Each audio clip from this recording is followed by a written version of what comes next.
This is grade 12 physics, section 1.5, projectile motion. This is one of the most important lessons because combine vertical uniformly accelerated motion and horizontal constant motion. To make it easy to understand projectile motion, we're going to review what we learned already before a vertical motion or motion at a y-axis under gravitational acceleration. We call it uniformly accelerated motion. Now let's have a ball tossed upward with initial velocity of 39.2 meters per second.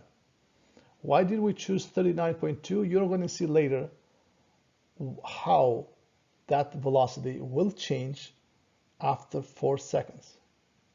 So let's choose that level of the launching the ball vertically at the 0 level.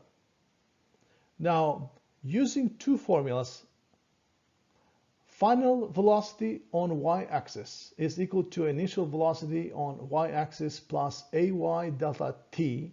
We can calculate velocity each second.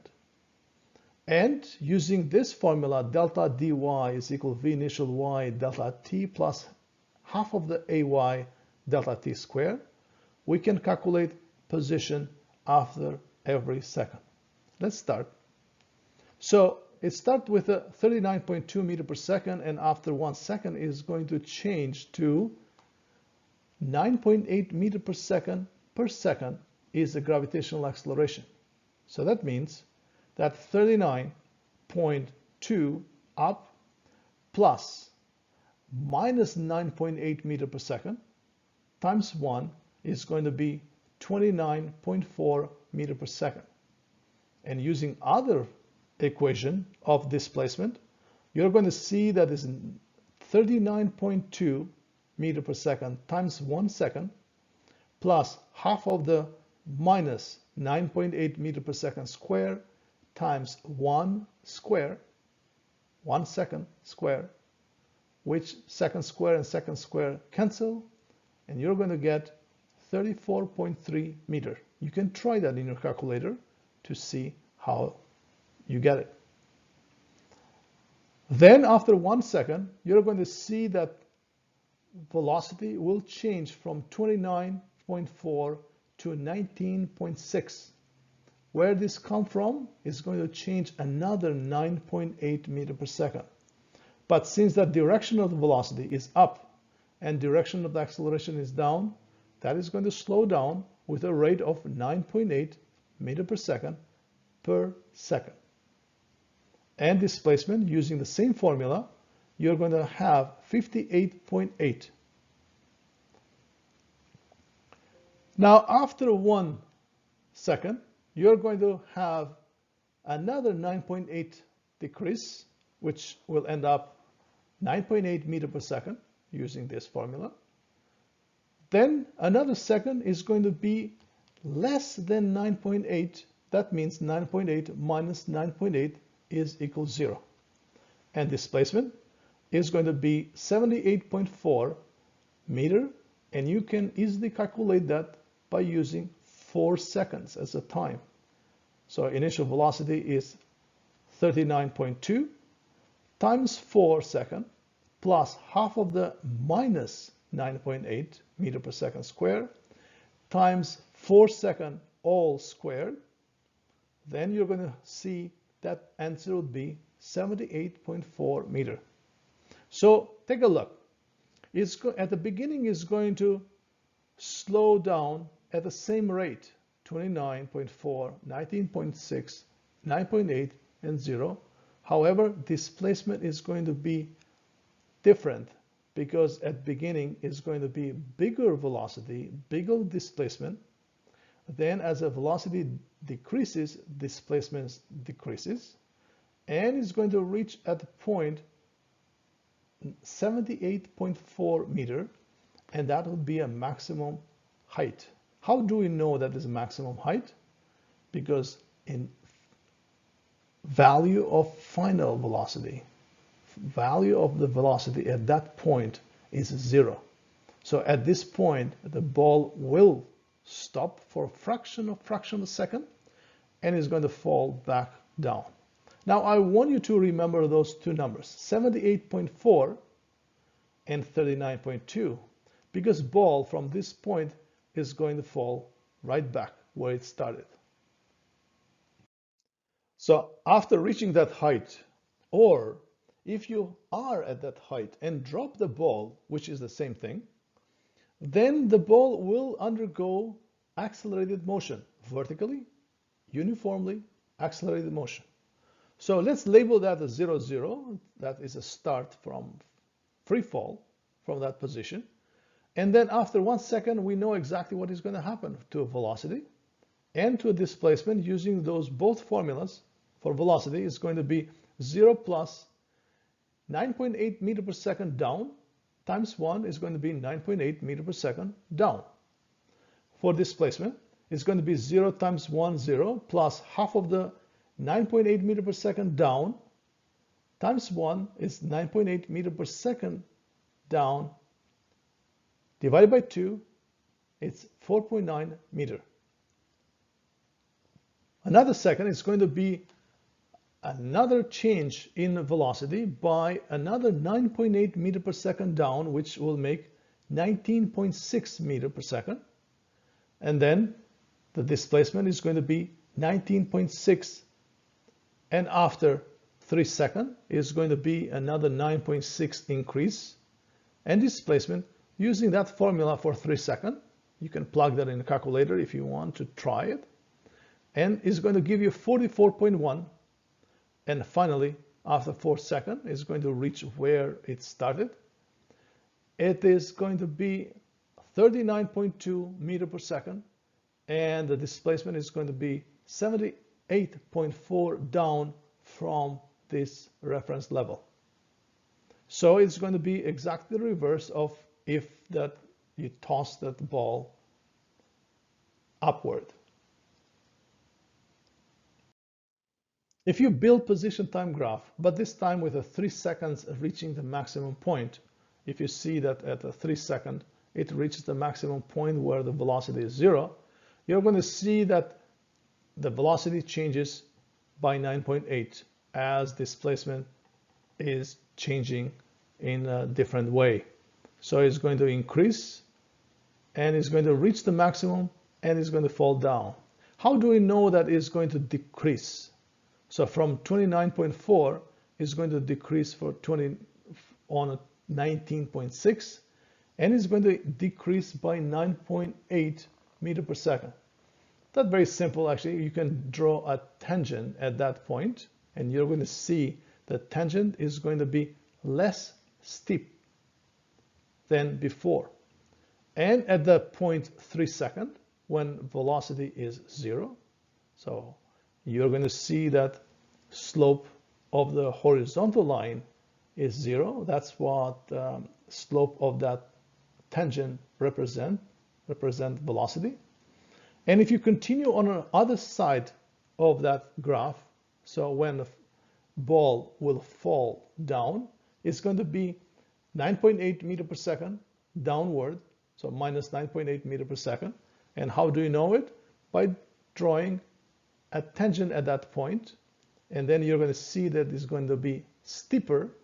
That means that the magnitude of that velocity is going to be bigger, and we know it's going to be exactly 9.8 meter per second bigger, and is going to fall at the same level as it started with the same magnitude. Obviously, it's going to be a different direction, but the same magnitude. So it's going to be a symmetry. And by using that, you can derive position time graph. You can build position time graph from position time graph, and you can build acceleration time graph from velocity time graph. So you see that at the highest point, when it reaches velocity is 0, so that's why it has the shape of the straight line. And for acceleration time graph, slope of the straight line is a constant. That's why the slope is graph is horizontal. So that's pretty much it. We already have done it before, so you know you can recognize that type of graph. Let's talk about projectile motion when the object actually is moving horizontally with a constant motion of 4 meters per second.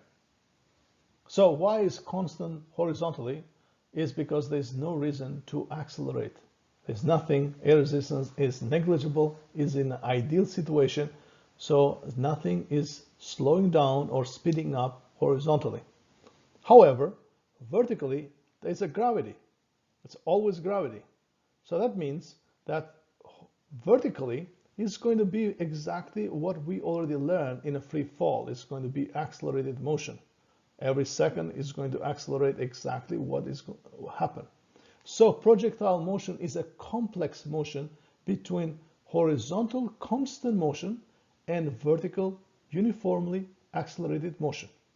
And we can calculate position and velocity for each second based on a formula. We can calculate velocity on x-axis, which is going to be a constant one, it's not going to change. We can calculate velocity on a y-axis, which is going to be changing because of the gravity, with a rate of 9.8 meters per second down. Displacement is going to be calculating using the displacement formula as delta dx is equal v initial x delta t plus half of the ax delta t square. However, I just mentioned ax is 0 because there's no reason to accelerate. There's nothing horizontally to make that object speed up or slow down. In an ideal situation with no air resistance, this component will be omitted. You don't even see that component at all when you calculate constant motion. You're going to use only this part.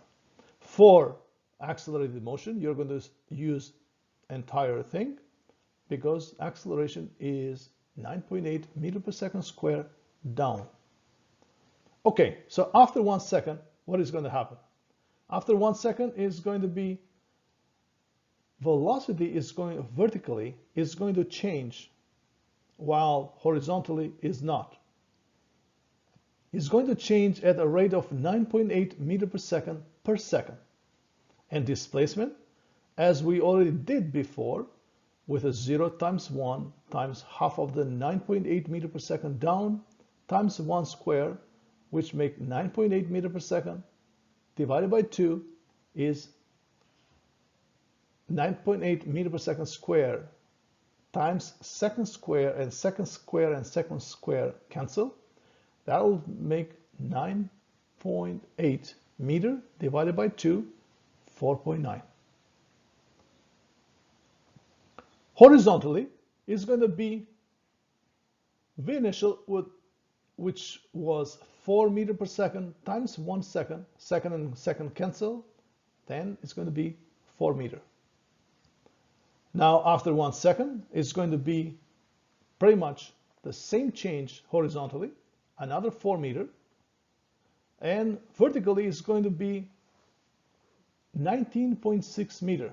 And you can calculate it using this formula for 2 seconds. So 0 times 2 is 0. Half of the 9.8 meters per second down times 2 in the power of 2 is 4. 4 divided by 2, 2 times 9.8, 19.6. And we can do that for 3 seconds. And you see that horizontally is going to change another 4 meters. And velocity is going to change another 9.8 meters per second down. And displacement, you're going to use that formula to calculate it. And the last one would be, again, it's going to reach 39.2 with a displacement of 78.4. While horizontally, it's going to be another 4 meters. And guess what? You already are familiar with those two numbers, right?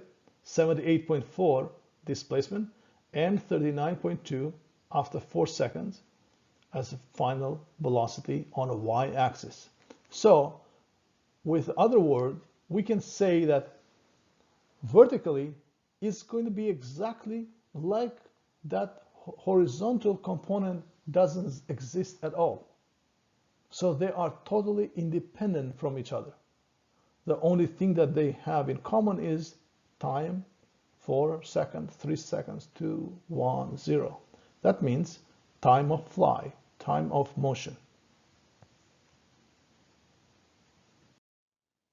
Now we are going to see the projectile motion with a faster horizontal motion.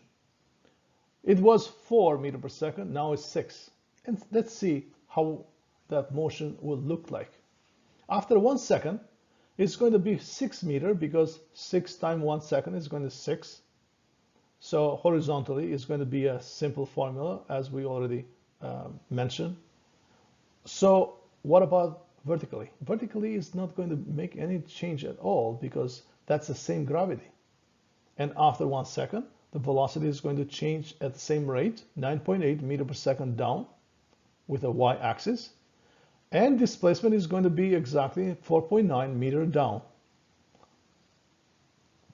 After another second, although horizontally is going to change by another 6 meters per second, from 6 to 12, vertically is not going to make any difference as before, so rate of change is going to be continuing for velocity at 9.8 meters per second per each second.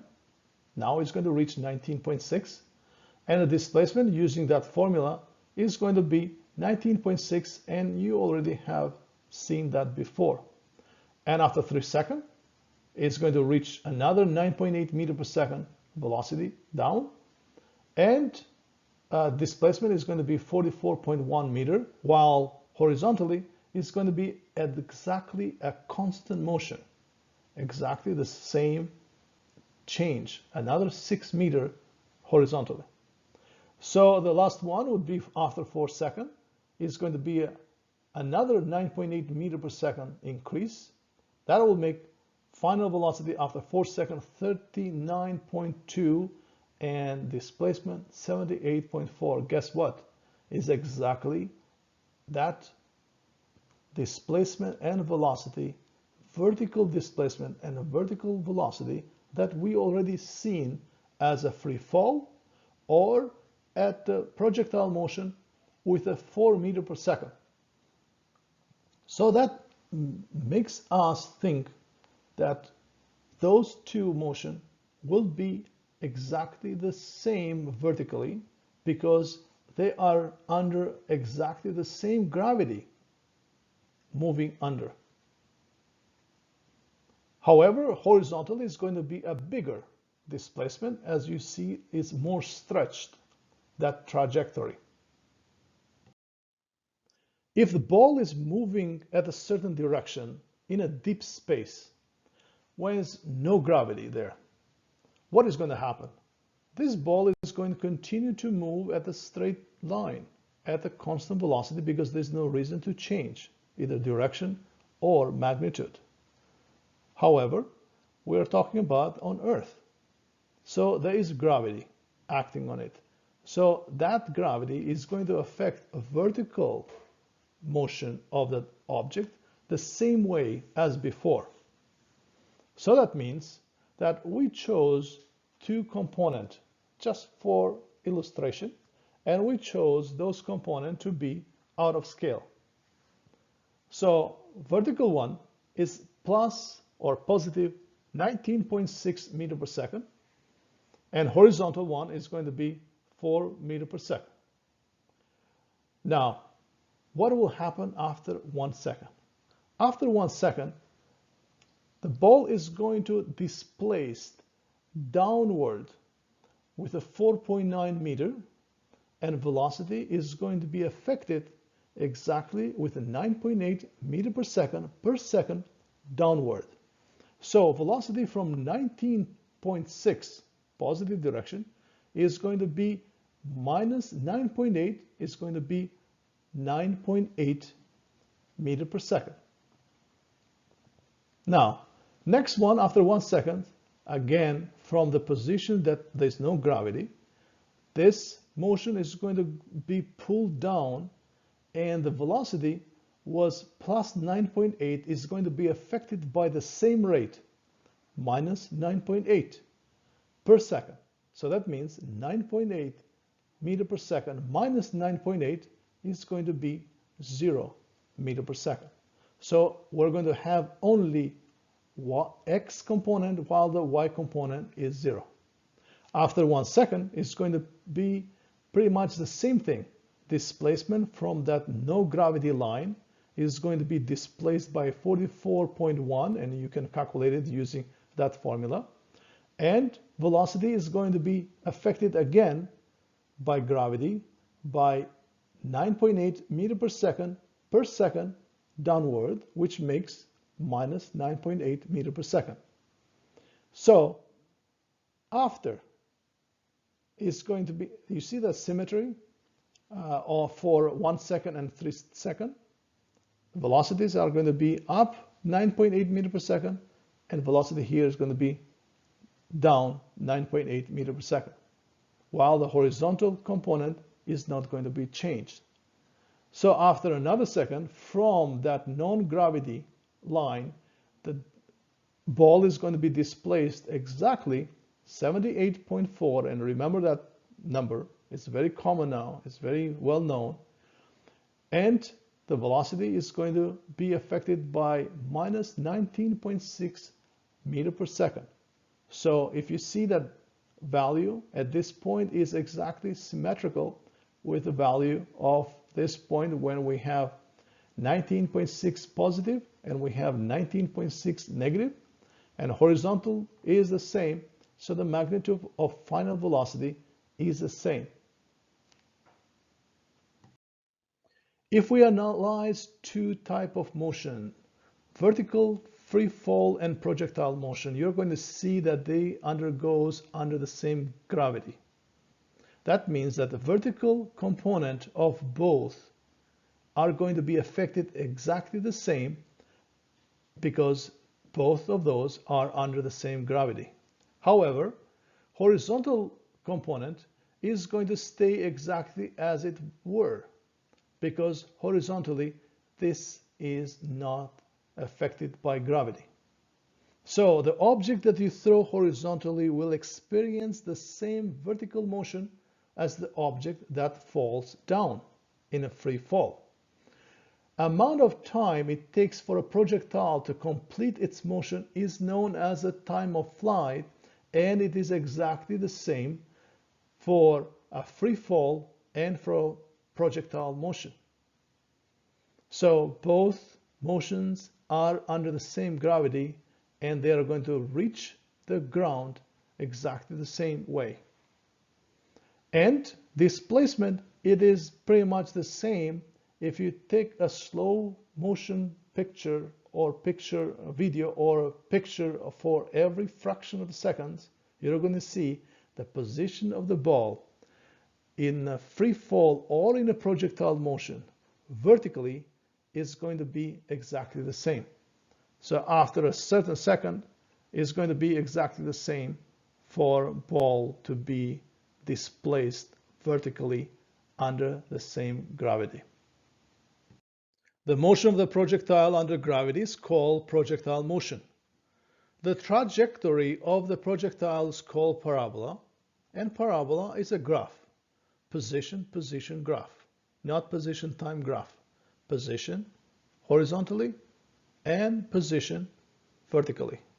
So in order to understand the parabola, the shape of the parabola, you can analyze the initial velocity.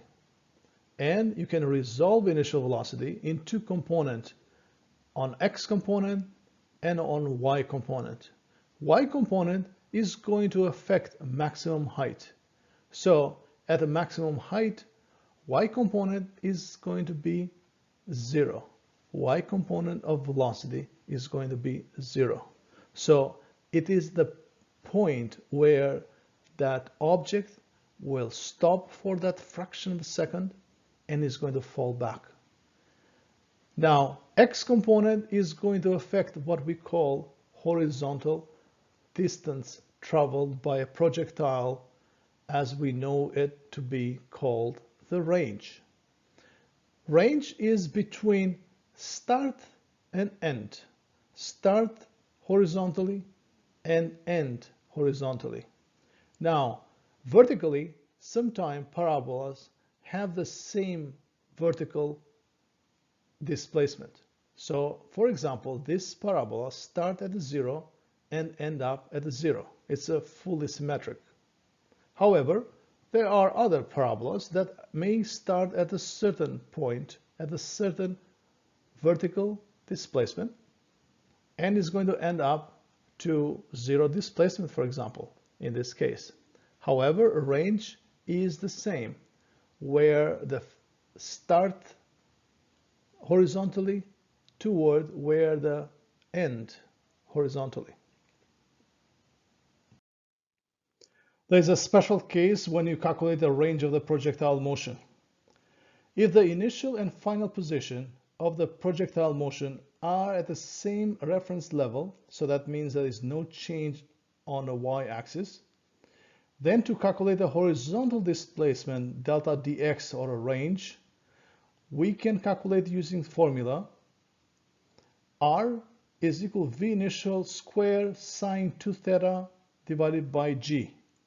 And for the maximum value, sine 2 theta has to be equal to 1. So 2 theta has to be equal 90, or theta is equal to 45 degrees.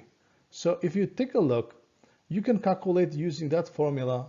R maximum is equal v initial square sine 2 times 45 divided by g, and 2 times 45 is 90, sine of 90 is 1. Then the maximum range depends on v initial square divided by g. So take a look on the diagram. So for angle that is 45, you have the maximum horizontal range. And for anything more or less, it's going to be less than 1. So that means that number here, 1, is going to be less than 109 or any number. So the range is going to be less than maximum. Interesting thing here is for 60 degree and for 30 degree, horizontal displacement is the same. So you can try as a sine 2 times 30, which makes 60, and 2 times 60, which make 120. See and check your calculator if the sine of 60 is equal to sine of 120. So that's why, since that is the same, that's why they have the same horizontal range. You can try it. Use your calculator and you can calculate what is sine of 2 times 30, which is 60, and 2 times 60, which is 120. Here's a gizmo. You can try it at home. Where should you aim the banana cannon so that monkey who is free falling at the same time can catch banana? Remember, air resistance is negligible, so it is a free fall for both. It is a projectile motion for banana and a free fall for monkey. It is going to be happening the same time. So banana is going to fall from the straight line at the same rate as monkey is falling from free fall. And they are going to meet after 1, 2, 3, 4, 5 seconds. After 5 seconds, they are going to be exactly at the same point because both of them are going to be under the same gravity. So to aim, you have to aim directly to the monkey. This part is very important. How to build and calculate elements of the projectile motion. We have an object that is moving at the initial velocity at angle theta with x-axis. We build x and y coordinate so that origin of that coordinate system to be where the start position is. Then we can draw a line which is a parabola so that v initial to be tangent at the start position. Since that v initial is not on x, not on y, we can draw two lines that are perpendicular to x, perpendicular to y from the tip of the v initial. And then draw its component, label it, and then we can calculate this component by making sure you use cosine for adjacent and sine for opposite. In this case, adjacent is v initial x and opposite is v initial y. Next step would be take a look of most important points. Start point, the point where it reaches the maximum, the symmetrical point, and the end point. Now, next step would be how to calculate the maximum height. We know that at maximum height, y component of velocity is going to be 0, while x component is not going to be affected at all. So we can use delta y maximum is equal v final y square minus v initial y square divided by 2ay. Ay is g, is minus 9.8 meter per second square. Next step would be time of flight.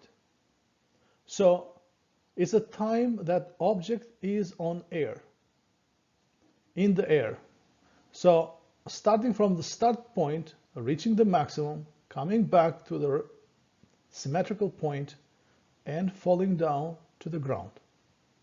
So vertically, it starts from this level, and we fall to this level.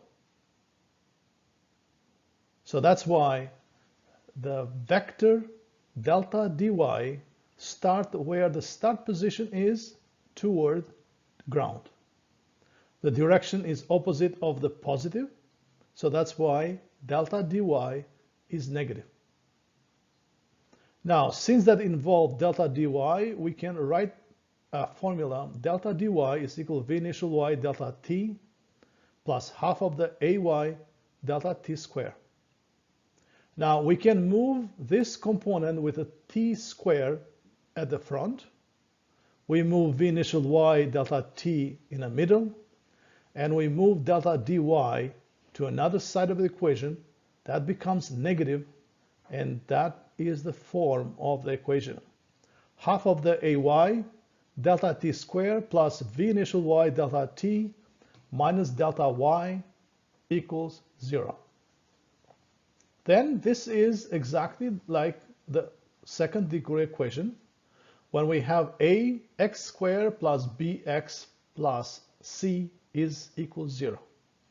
And then to find x, or time in this case, we use quadratic equation minus b plus minus square root of b squared minus 4ac divided by 2a. Or it is another one that's already made. Delta t is equal minus v initial y plus minus square root of v initial y squared minus 4 of half of the ay times minus dy divided by 2 half of the ay. So then you can have two values. One is positive and one is negative.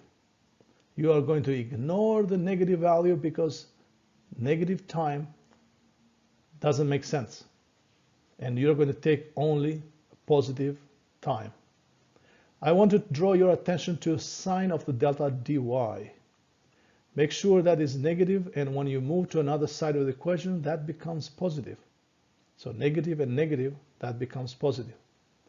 And another thing is make sure that sign of half of the ay is half of the gravity, which is minus 4.9. And here is minus 4.9 as well. So there are a few things that you may make mistake. So just by being careful, you're going to avoid that, because time is very important. It's used on a range as well to calculate horizontal range. So if you make mistake here, it's going to be carried over on a range calculation as well. Next step would be calculate final velocity.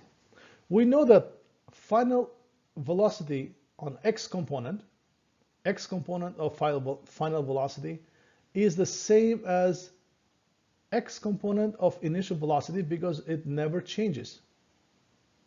So now we just need to calculate y component of final velocity, and we can use y component of final velocity using a fourth equation of kinematics is equal square root of v final y square minus 2ay delta dy. You make sure the signs are very important.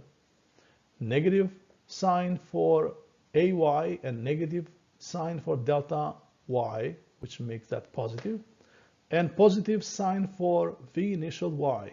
So you can follow the signs. V initial y positive, d delta dy negative, and g negative. And then the next step is, as you have two components, v final x and v final y, you can draw v final and then calculate using Pythagorean theorem, and then using tan negative 1 to calculate angle phi for that final velocity, and that is below horizontal. The last step would be range. The range is from start to end, but in a horizontal point of view, horizontally. So then, since that horizontal motion is a constant motion, because this component is a constant, then it is a simple calculation. Delta dx is equal v initial x delta t. And that's it about calculating projectile motion. And just to take a look on that animation as well, it's very clear that y component of velocity decreases, and then at the maximum point becomes 0, and when it falls down it increases because of the gravitational acceleration, while the horizontal component of acceleration never change, because there's no reason to change. Horizontally nothing is going on, no air resistance, no any slowing down or speeding up. And that is what you need to calculate projectile motion elements.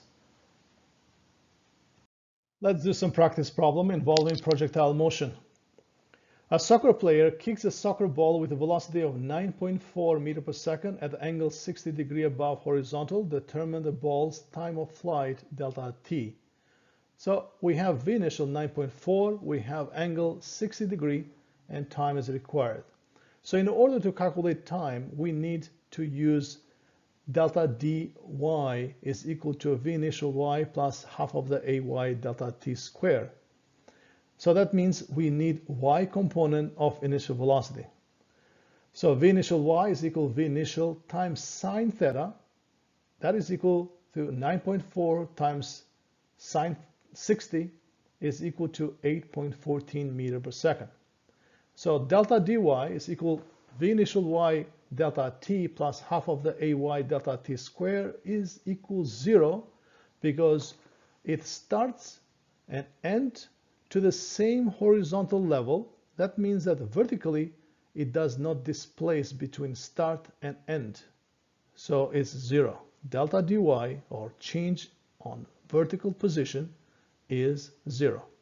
So we don't need a quadratic equation. We can factor delta t, and we need to use delta t equals 0, which is the start point, and v initial y plus half of the ay delta t is equal 0. From here, we can solve for delta t, which is 2 times minus v initial y divided by ay, Or now you plug the numbers, 2 times minus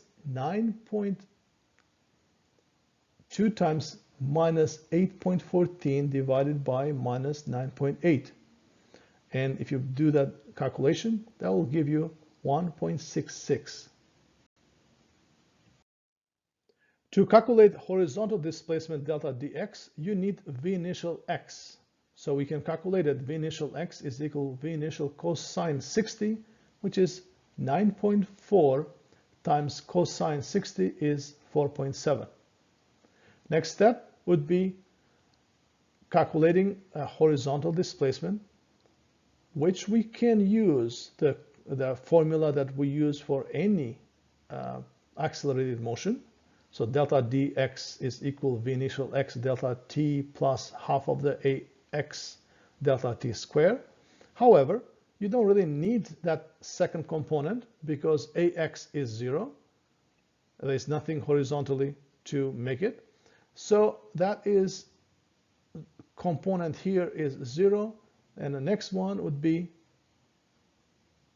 delta dx is equal v initial x delta t.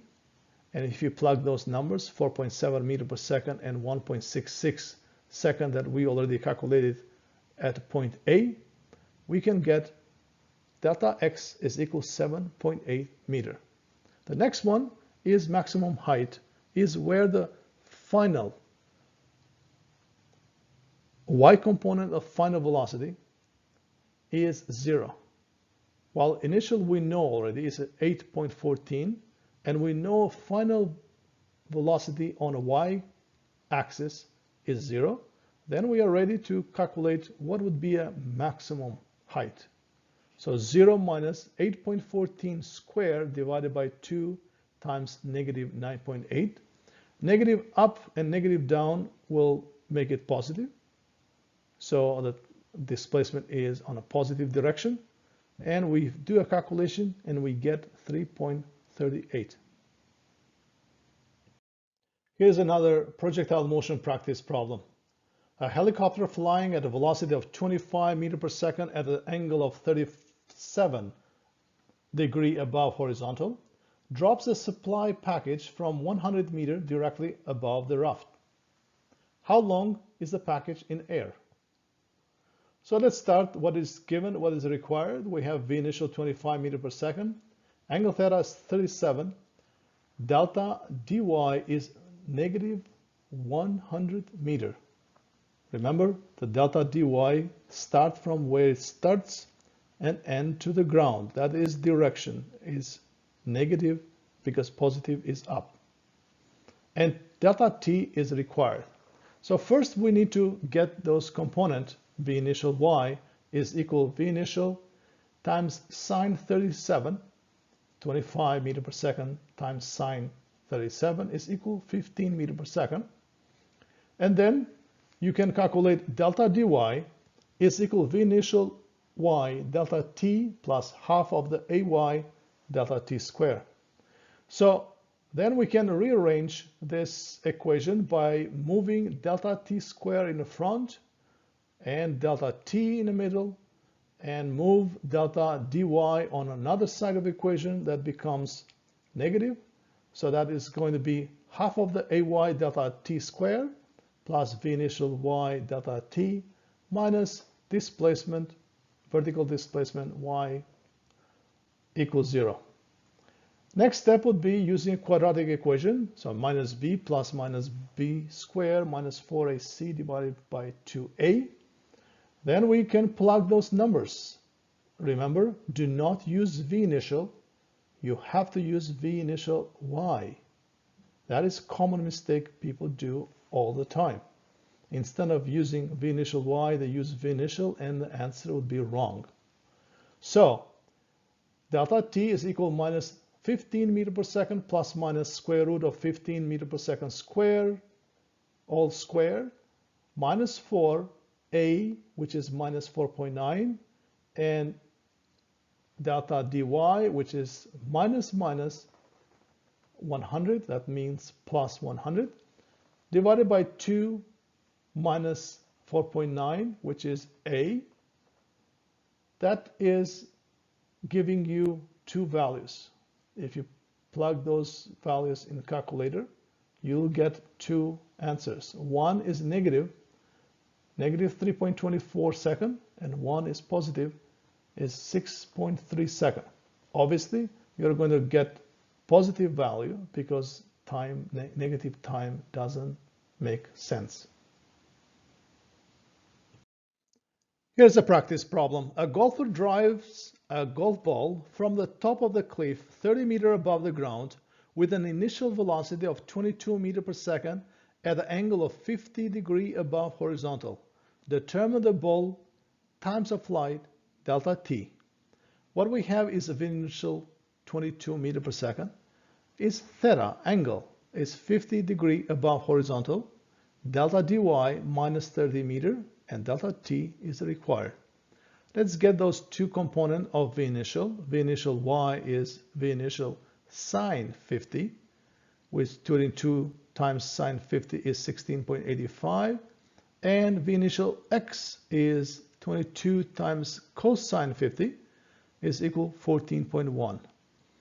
Delta dy is equal V initial y delta t plus half of the ay delta t square. Let's plug what we have. We have minus 30 is delta dy. 16.85 is V initial y, and minus 9.8 meters per second square is ay or g. Now, we can rearrange this equation by moving the half of the minus 9.8 meters per second square delta t square in front, because that's delta t square.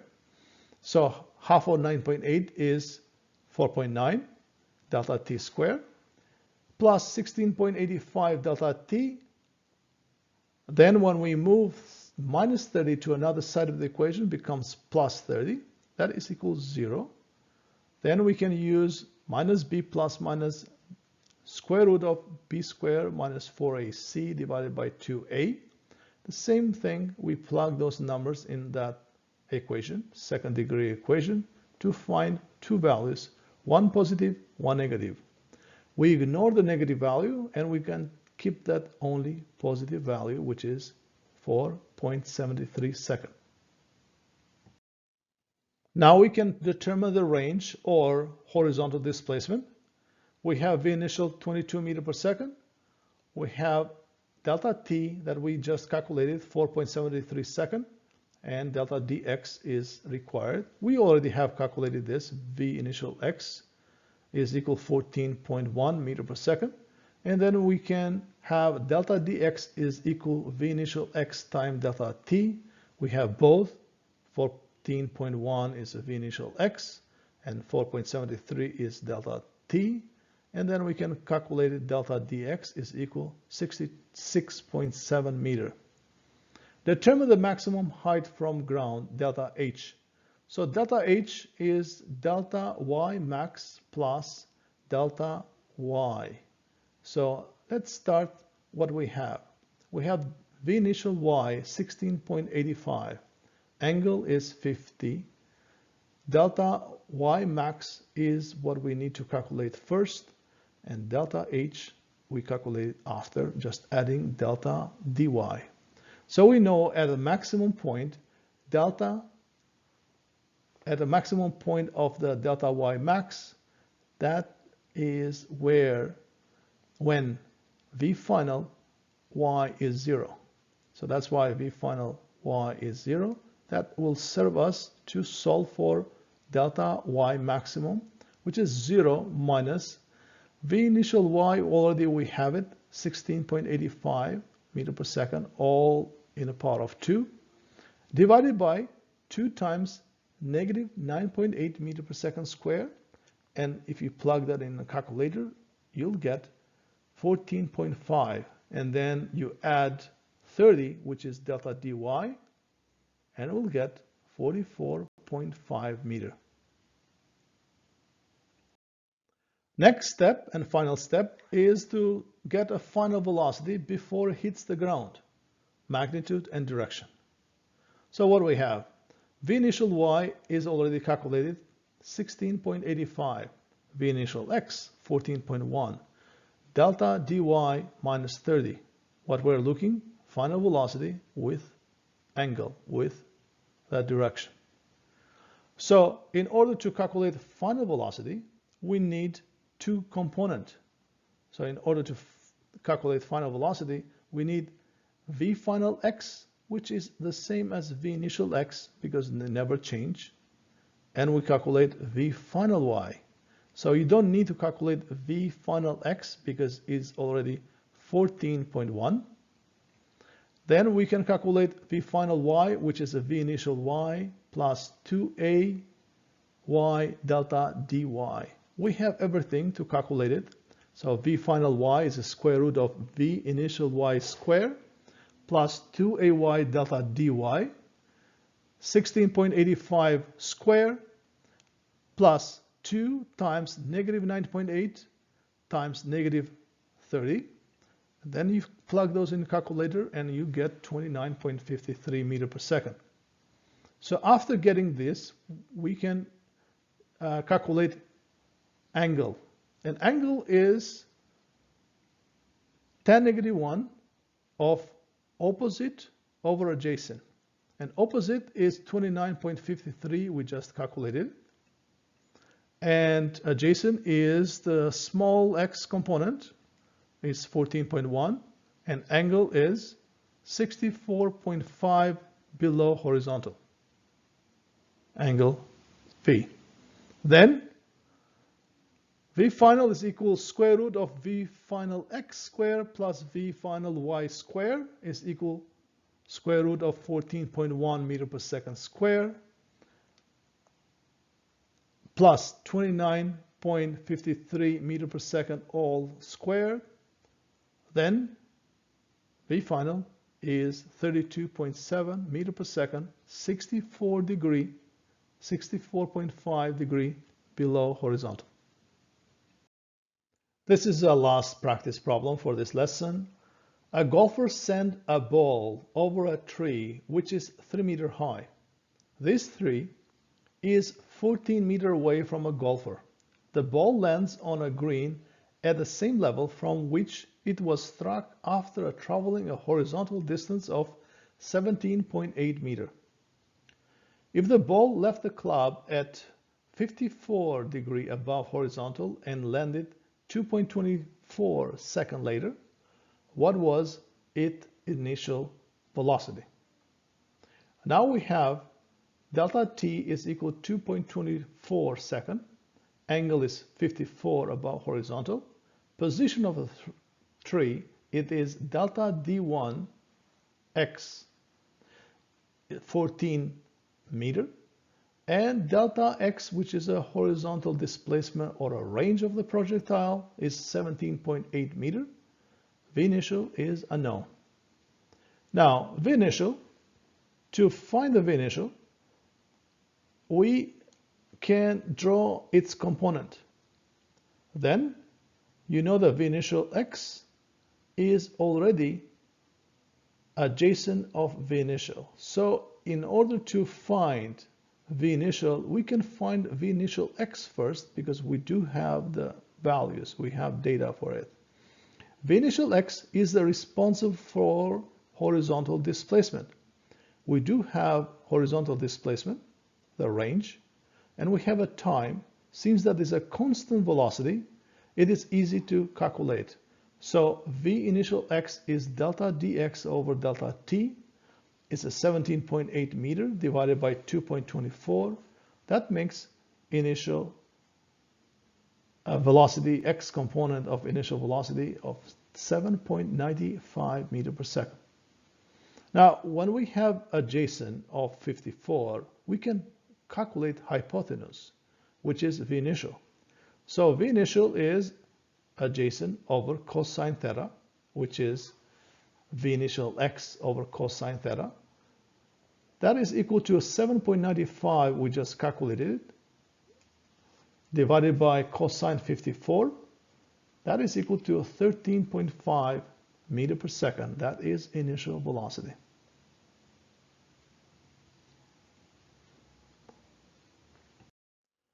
Let's continue with the B. How high was the ball when it passes over the tree? What we have is a V initial x, 7.95 meter per second. We have a angle above horizontal, 54 degree. We have position of the tree, 14 meter.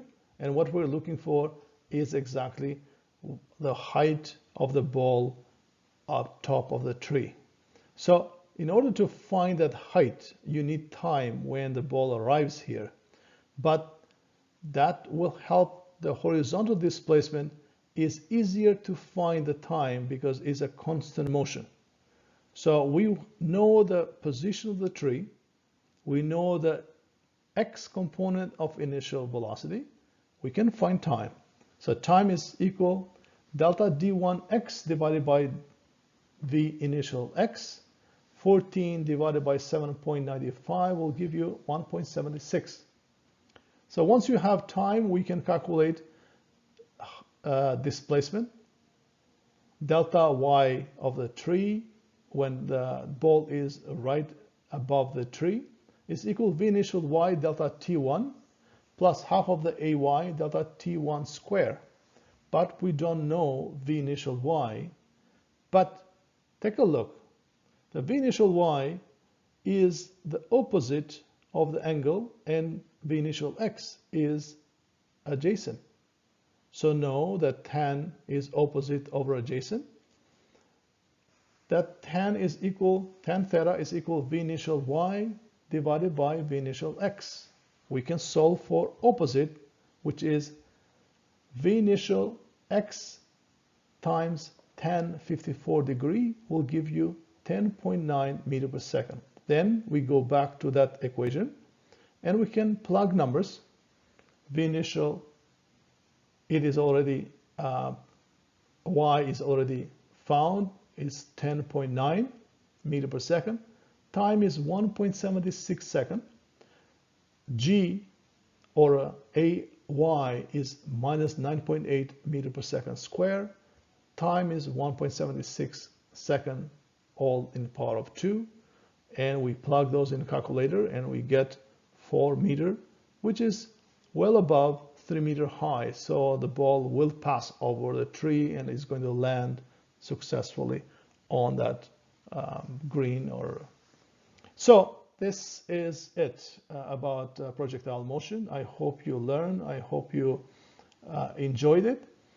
So see you next time.